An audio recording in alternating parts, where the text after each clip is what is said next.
ओम नमः शिवाय। हर हर महादेव। स्कंद पुराण के इस अध्याय में हम काशी के 28 प्रमुख लिंगों का संक्षिप्त वर्णन तथा ओमकारेश्वर के प्राकट्य की कथा, ब्रह्मा जी के द्वारा ओमकारेश्वर का स्तवन और उनकी महिमा की कथा को सुनेंगे। अगस्त जी ने पूछा, सदानंद, जगदम्बा पार्वती जी के साथ त्रिलोचन महादेव जी के समीप जाकर भगवान शिव ने क्या किया?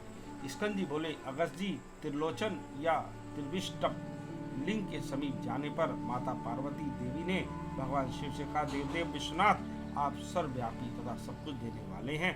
आप ही सबके साक्षी तथा जनक है। आपका परम प्रिय यह क्षेत्र कर्म जनित रोग की औषधि है, मोक्ष लक्ष्मी का लीला निकेतन है। मुझे भी यह क्षेत्र अत्यंत प्रिय है। इस क्षेत्र के एक एक धूलि कण के समक्ष संपूर्ण त्रिलोकी की भी तिनके के समान है। फिर इस संपूर्ण तीर्थ की महिमा को कौन जान सकता है? प्रभु, मैं यह जानना चाहती हूँ कि इस काशी धाम में कौन कौन सी शिवलिंग अनादि सिद्ध हैं, जिनका जन्म भर में एक बार भी पूजन करने से काशी में स्थित संपूर्ण लिंग पूजित हो जाते हैं। मुझे उन सब का परिचय दीजिए। देवी का यह वचन सुनकर महेश्वर ने कहा, प्रिय, जिनके नामों का उच्चारण करने मात्र से समस्त पाप क्षीण हो जाते हैं और पुण्य राशि की प्राप्ति होती है, ऐसे स्थूल, सूक्ष्म एवं रत्न निर्मित शिवलिंग काशी में असंख्य है। अनेकों धातु में लिंग है और बहुत से प्रस्तर में लिंग भी हैं। इनमें बहुतेरे तो स्वयंभू हैं, स्वयं प्रकट हुए हैं, और बहुत से देवताओं एवं ऋषियों द्वारा स्थापित किए हुए हैं। सुंदरी, तुमने जिन शिवलिंगों का परिचय है उनका वर्णन करता हूँ। वे लिंग कलयुग में अत्यंत गोप्य होंगे, परंतु उनका प्रभाव अपने अपने स्थान का परित्याग नहीं करेगा। जो कलयुग के पाप से पुष्ट हो रहे तथा जो दुष्ट, नास्तिक और सठ हैं, वे इन सिद्ध लिंगों के नाम भी नहीं जान सकेंगे। उनमें से प्रथम ओमकार लिंग है, दूसरा त्रिलोचन, तीसरा महादेव, चौथा कृतिवासा, पांचवा रत्नेश्वर, छठा चंद्रशेखर, सातवां केदारेश्वर, आठवां धर्मेश्वर, नवा वीरेश्वर, 10वां कामेश्वर, 11वां विश्वकर्मेश्वर, 12वां मणिकर्णेश्वर, 13वां अभिमुक्तेश्वर और 14वां विश्वेश्वर महालिंग है। प्रिय, ये 14 लिंग कल्याण के हेतु हैं। इनका समुदाय ही मुक्ति क्षेत्र कहा गया है। ये सब इस क्षेत्र के अधिष्ठाता देवता हैं और आराधना करने पर मोक्ष लक्ष्मी प्रदान करते हैं। प्रिय, इस आनंद कानन में देहधारियों की मुक्ति के लिए यही 14 महालिंग परम पूजनीय माने गए हैं। प्रत्येक मास की मंगलमयी प्रतिपदा से लेकर चतुर्दशी तक इन प्रधान लिंगों की यत्न पूर्वक यात्रा करनी चाहिए। जो इन 14 महालिंगों की आराधना करता है उसकी इस संसार मार्ग में कभी पुनरावृत्ति नहीं होती। यह काशी तीर्थ का अनुपम कोश है। इसको जहाँ तहाँ सब और प्रकाशित नहीं करना चाहिए। देवी, बहुत बड़ी विपत्ति में भी इन लिंगों के नामों का उच्चारण किया जाए तो ये सब दुख हर लेते हैं। यह इस क्षेत्र का परम गोपनीय रहस्य है। गिरिराज कुमारी, ये 14 लिंग मेरे समीप की प्राप्ति कराने वाले तथा अभिमुक्त धाम के हृदय हैं। ये इस क्षेत्र में निश्चय ही सबकी मुक्ति होती है। ऐसी जो प्रसिद्धि है, इसमें ये मेरे 14 महालिंग ही कारण हैं। जिन भक्तों ने आनंद वन में इन लिंगों का चिंतन किया है, वे ही व्रतधारी और तपस्वी हैं। जिन्होंने दूर से भी इन लिंगों का दर्शन कर लिया है, वे ही उत्तम योगाभ्यासी और महादानी हैं। तदंतर भगवान शंकर ने अपने भक्तों के हित के लिए पार्वती देवी से अन्य लिंगों का भी इस प्रकार परिचय दिया। शैलेश्वर, संगमेश्वर, सरलीनेश्वर, मध्यमेश्वर, हिरण्यभरेश्वर, ईशानेश्वर, ग्रोमेश्वर, वृषभध्वजेश्वर, शांतेश्वर, ज्येष्ठेश्वर, निवासेश्वर, शुक्रेश्वर, व्याघ्रेश्वर और जम्बुकेश्वर। ये 14 लिंग भी काशी के महत्वपूर्ण आयतन हैं। इनकी सेवा से भी मनुष्य मोक्ष को प्राप्त होता है। वैशाख कृष्ण प्रतिपदा से लेकर चतुर्दशी तक श्रेष्ठ पुरुषों को इन लिंगों की पूजा करनी चाहिए। देवी, इनमें से एक एक लिंग की महिमा भी कहीं आदि अंत नहीं है। पार्वती जी बोली, समस्त कारणों के ईश्वर महादेव, आपने जो यह कहा कि पूर्वोक्त लिंगों में से एक एक लिंग भी काशी में परम मोक्ष का कारण है, इससे मेरी उत्सुकता बहुत बढ़ गई है। जिनके नाम श्रवण से भी समस्त पापों का अपहरण होता है, उन 14 लिंगों में से प्रत्येक की महिमा का वर्णन कीजिए। ओमकारेश्वर लिंग का स्वरूप क्या है, उनकी क्या महिमा है, पूर्व काल में किसने इनकी आराधना की थी और आराधित होने पर इन्होंने उसे कौन सा फल प्रदान किया था। महादेव जी ने कहा, महादेवी, पूर्व काल की बात है। जगत स्रष्टा ब्रह्मा जी ने आनंद वन में समाधि लगाकर बड़ी भारी तपस्या की। तपस्या करते करते जब एक सहस्त्र युग बीत गया, तब सातों पातालों का भेदन करके उनके आगे एक दिव्य ज्योति प्रकट हुई। उसके प्रकाश से संपूर्ण दिशाएं प्रकाशित हो उठी। उनकी निर्व्याज समाधि से जो परम ज्योति अंतःकरण में प्रकट हुई थी, वही बाहर व्यक्त हो गई। ब्रह्मा जी ने समाधि त्याग करके जब आंखें खुली, तब सामने आदि अक्षर ओमकार को प्रकट देखा। उसी में आकार का दर्शन हुआ, जो सत्वगुण संपन्न ऋग्वेद का अधिष्ठान, सृष्टि पालक, साक्षात नारायण स्वरूप तथा अज्ञान में अंधकार से परे प्रतिष्ठित है। उसके बाद उकार दृष्टि गोचर हुआ, जो रजोगुण स्वरूप यजुर्वेद की उत्पत्ति का स्थान तथा उन्हीं के प्रतिबिंबित स्वरूप की भांति ब्रह्म में प्रतीत होता है। उसके बाद ब्रह्मा जी ने मकार को प्रत्यक्ष किया, जो किसी प्रकार की ध्वनि से रहित अंधकार के संकेत स्थान के सदृश तथा तमोगुण स्वरूप हुआ ज्ञात हुआ। वह साक्षात रुद्र स्वरूप मकार भी साम वेद की उत्पत्ति का स्थान है। उसके बाद ब्रह्मा जी ने परमानंद स्वरूप परावाणी के आश्रयभूत नाद तत्व का साक्षात्कार किया, जिसकी आकृति विश्व रूप में तथा जो सगुण और निर्गुण स्वरूप है, उसी को सब ब्रह्म कहते हैं तथा वही समस्त वाङ्मय का कारण है। तत्पश्चात विधाता ने तपस्या से प्रत्यक्ष हुए बिंदु तत्व का अवलोकन किया, जो समस्त कारणों का भी कारण, समस्त जगत की उत्पत्ति का स्थान तथा परम शिव रूप है। अपने प्रभाव से सबका अवन करने के कारण प्रणव को ओम कहते हैं, अथवा भक्त मुन्नयति, भक्त को उधर्व लोक में ले जाता है, इसलिए इसे ओम कहते हैं। वह प्रणव निराकार हुआ होकर भी साकार रूप से ब्रह्मा जी को दृष्टिगोचर हुआ, जो अपने जप में मन लगाने वाले भक्त को भवसागर से तार देता है, इसलिए जिसे तार कहते हैं। उसी प्रणव का ब्रह्मा जी ने साक्षात्कार किया। समस्त मोक्षकामी पुरुषों द्वारा यह प्रणुत स्तुत अथवा प्रशंसित होता है, इसलिए इसका नाम प्रणव है, अथवा वह अपनी उपासना करने वाले पुरुषों को परम पद में पहुंचाता है, इस कारण इसे प्रणव कहते हैं। वेदत्रयी जिसका स्वरूप है, जो तुरीय, तुरीयातीत और सर्वात्मक है, उसी नाद बिंदु स्वरूप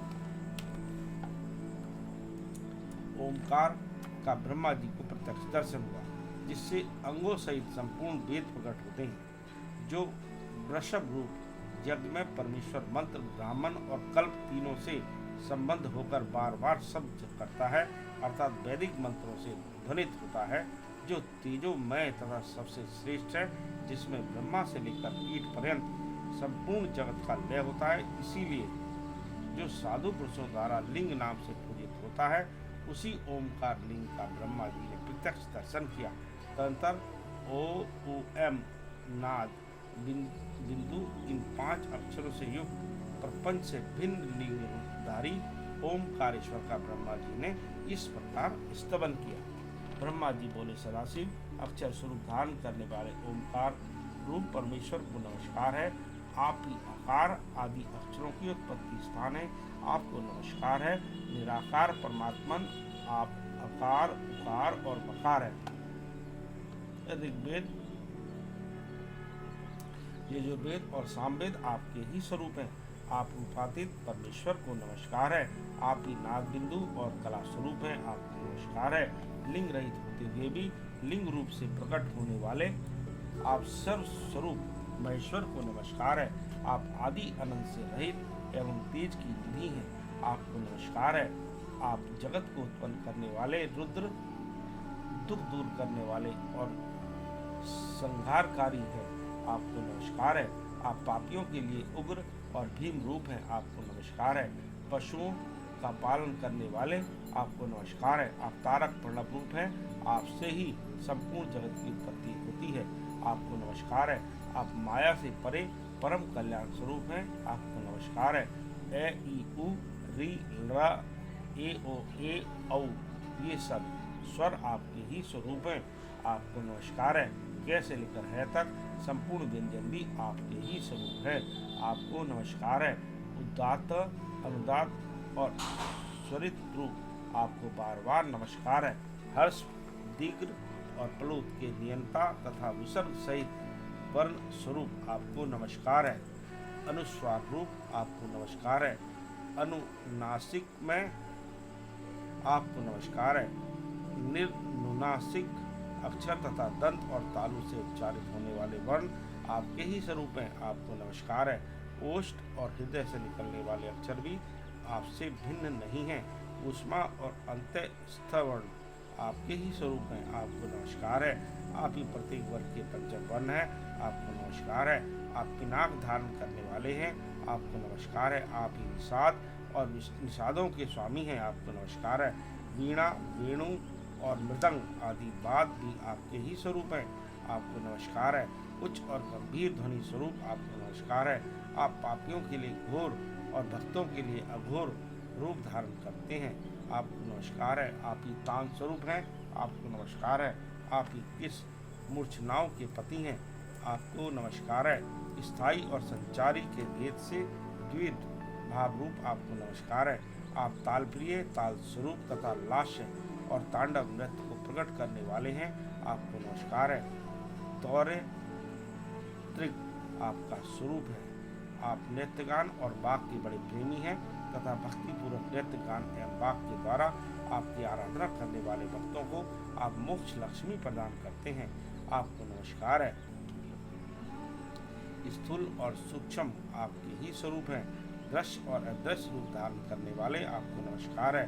नवीन और प्राचीन सब आपके ही स्वरूप हैं, आपको नमस्कार है। वाणी का विस्तार भी आपका ही स्वरूप है। आप समस्त बाढ़ में प्रपंच से परे हैं, आपको नमस्कार है।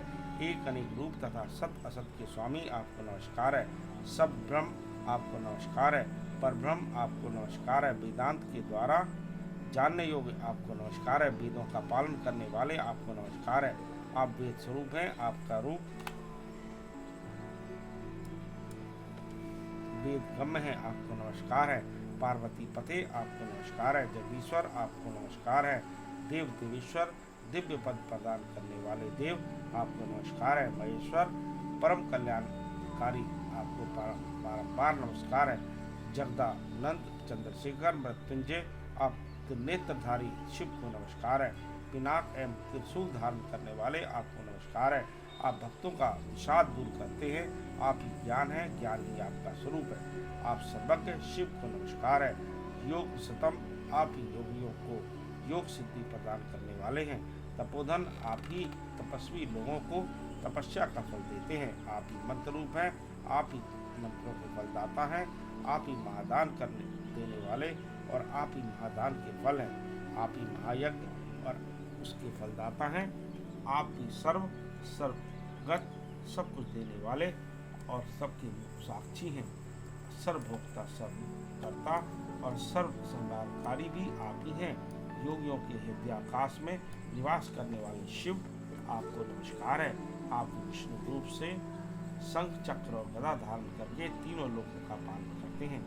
जगत पालक, सत्य स्वरूप, आपको नमस्कार है। आप इस सृष्टि रचना की ज्ञाता ब्रह्मा होकर इस विश्व की सृष्टि करते हैं। रजोगुण प्रधान रूप धारण करके भी आप रजोहीन मोक्ष पद प्रदान करने वाले हैं। आप ही कल्प के अंत में कालग्नि रुद्र होकर महाप्रलय आरंभ करते हैं। कल्प के आदि में आप ही अपने दृष्टिपात मात्र से पुरुष और प्रकृति रूप से मैं तत्व आदि संपूर्ण जगत को पुनः प्रकट कर देते हैं। आपकी पलकों का खुलना और बंद होना ये ही दोनों सृष्टि और संहार के कारण है। स्वेच्छानुसार विचरण करने वाले आप परमेश्वर, यह सब खेल है। संभव आपसे ही यह सब कुछ उत्पन्न हुआ है और आप में ही संपूर्ण चराचर जगत स्थित है। आप वेदवाणी के ही अगोचर है। आपकी यथावत स्तुति कौन जानता है? आप ही स्तुति करने वाले हैं, आप ही स्तुति हैं और आप ही स्तवनीय है, देवता है। मैं तो ओम नमः शिवाय प्रणव स्वरूप कल्याण में शिव को नमस्कार करता हूँ। इतना ही जानता हूँ, इसके सिवा और कुछ भी नहीं जानता। आप ही मुझे शरण देने वाले हैं और आप ही परम गति हैं। ईश, मैं आपको ही प्रणाम करता हूँ। आपको नमस्कार है, नमस्कार है, नमस्कार है। इस प्रकार बार बार कहकर ब्रह्मा जी ने ओमकार नामक महालिंग रूपधारी पर महेश्वर को पृथ्वी पर दंड की भांति गिरकर साष्टांग प्रणाम किया। महादेव जी कहते हैं, पार्वती, ब्रह्मा जी द्वारा की हुई उस उत्तम एवं अद्भुत स्तुति को सुनकर मैं बहुत संतुष्ट हुआ और मैंने ब्रह्मा जी से कहा, चतुरानंद, मैं तुम पर बहुत प्रसन्न हूँ, तुम वर मांगो। ब्रह्मा जी बोले, देवेश्वर, यदि आप मुझ पर प्रसन्न हैं और मुझे वरदान का अधिकारी मानते हैं तो इस महालिंग में आपका सदैव निवास बना रहे और यह ओमकारेश्वर नामक शिवलिंग भक्तों को एकमात्र मोक्ष प्रदान करने वाला हो। स्कंद जी कहते हैं, ब्रह्मा जी का यह वचन सुनकर भगवान शिव ने कहा, यह तथास्तु, ऐसा ही होगा। सुरश्रेष्ठ, तुम तपस्या के कारण सर्वश्रेष्ठ हो और संपूर्ण वेदों की निधि हो। जब गंगा ओमकारेश्वर के समीप में आवेगी तब देवताओं, ऋषियों और पितरों को प्रिय लगने वाला पुण्यकाल उपस्थित होगा। उस समय ओमकारेश्वर के समीप मत्स्योदरी के जल में किया हुआ स्नान, जप, दान, होम और देव पूजन सब अक्षय होता है। ओमकारेश्वर के दर्शन से ही मनुष्य अश्वमेध यज्ञ का फल पाता है। अतः काशी में प्रयत्न पूर्वक ओमकारेश्वर का दर्शन करना चाहिए। इस प्रकार कमलोद्भव ब्रह्मा जी को वर देकर भगवान शंकर पुनः उसी महालिंग में लीन हो गए। अगस्त, ब्रह्मा जी द्वारा की हुई स्तुति जप करने वाला मनुष्य सब पापों से मुक्त हो जाता है, महान पुण्यों से परिपूर्ण होता है और श्रेष्ठ ज्ञान प्राप्त कर लेता है। इस प्रकार स्कंद पुराण का यह अध्याय संपूर्ण होता है। ओम नमः शिवाय। हर हर महादेव। शंभो शंभो शंभो।